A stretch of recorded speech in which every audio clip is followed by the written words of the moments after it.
Good morning!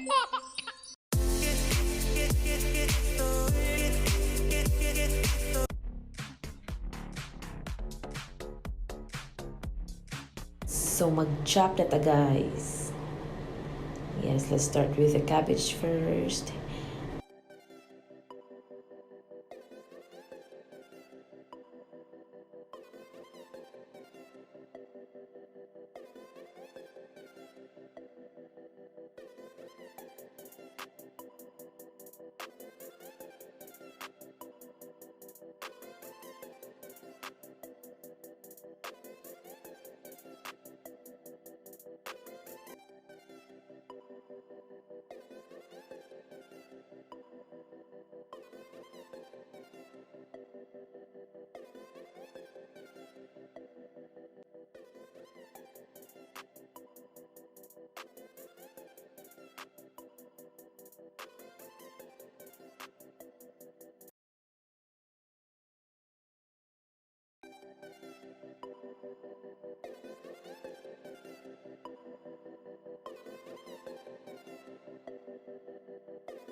Then, ipantay na mo siya, guys.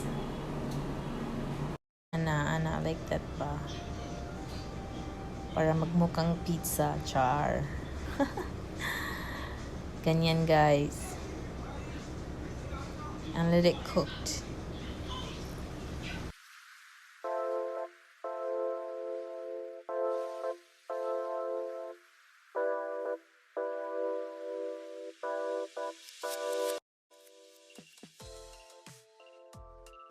So this time, guys, pwede na ni balihon, but before balihon ha sang siguro uning sides nga matanggal siya kay gamit na ho ang plate ra.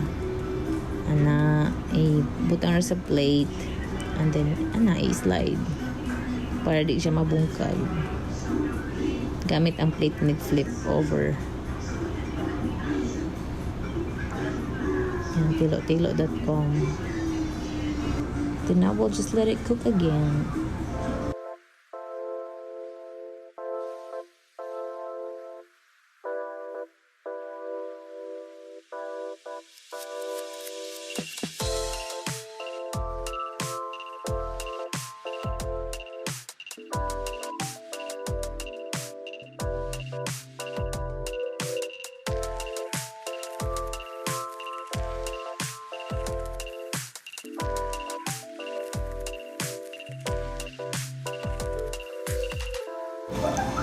Luto na ni siya, guys.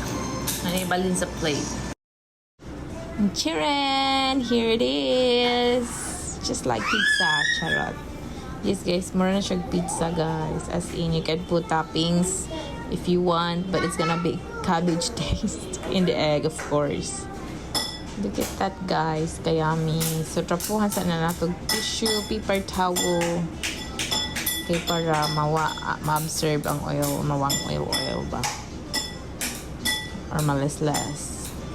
And then chop it into pizza slices. Charot. Bitaw, optional na ni guys. Depende ra nimo. Nami ajud. Ay, nangangamoy na siya guys. As in, kagutom na. Marang gigutom. Kaya makagutom jud ang amoy.